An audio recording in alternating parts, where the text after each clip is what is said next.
right, this question says a worker paints 4 cabinets in 8 hours, and they want to know which graph has a slope that best represents the number of cabinets that the worker paints per hour. So how many do they paint in 1 hour? So when I first looked at this, I just went straight to the graphs and tried to find where this was on each graph. And usually you can eliminate a couple of answers pretty easily just doing that. So let's do that first, and then we'll look at the number of cabinets they paint per hour and find that slope. Okay, so if they paint 4 cabinets in 8 hours, let's look at A. Cabinets are on the y-axis, and then we've got time is on the x-axis. So 4 cabinets in 8 hours is not even on this graph, right? On top of that, this has a 0 slope. Okay, so that eliminates this answer right off the bat.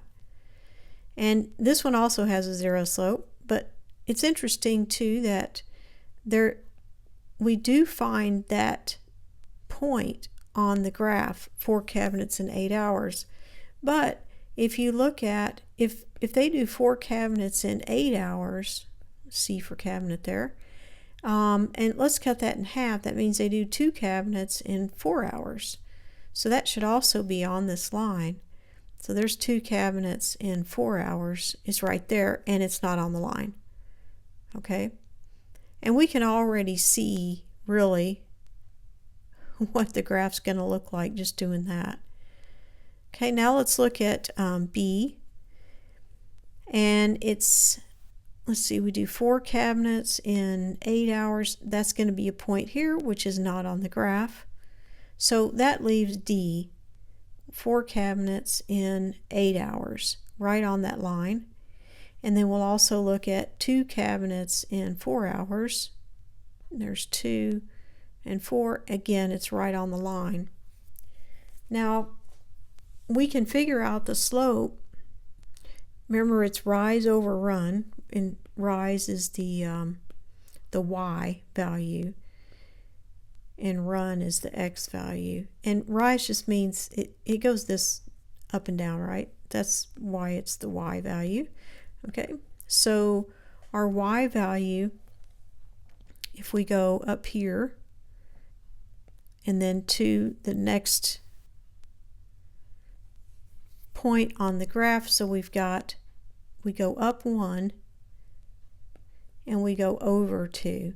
So this is our slope. And what that's telling us is that the worker paints 1 cabinet every 2 hours. Okay, 1 cabinet in 2 hours, which is what they're asking for. But again, you don't really have to find this if you just know how to plot. One thing I want to point out, if you don't look at these carefully, this graph right here has them exactly reversed. They've got hours over cabinets. So if we said 4 cabinets in 8 hours, let's say 4 is here and 8 is here, you're going to find that point on there. And 2 cabinets in 4 hours. So if this were cabinets, it would be right, and this were hours, but it's not. So I see this, I've seen this often, especially on the 8th grade standardized tests.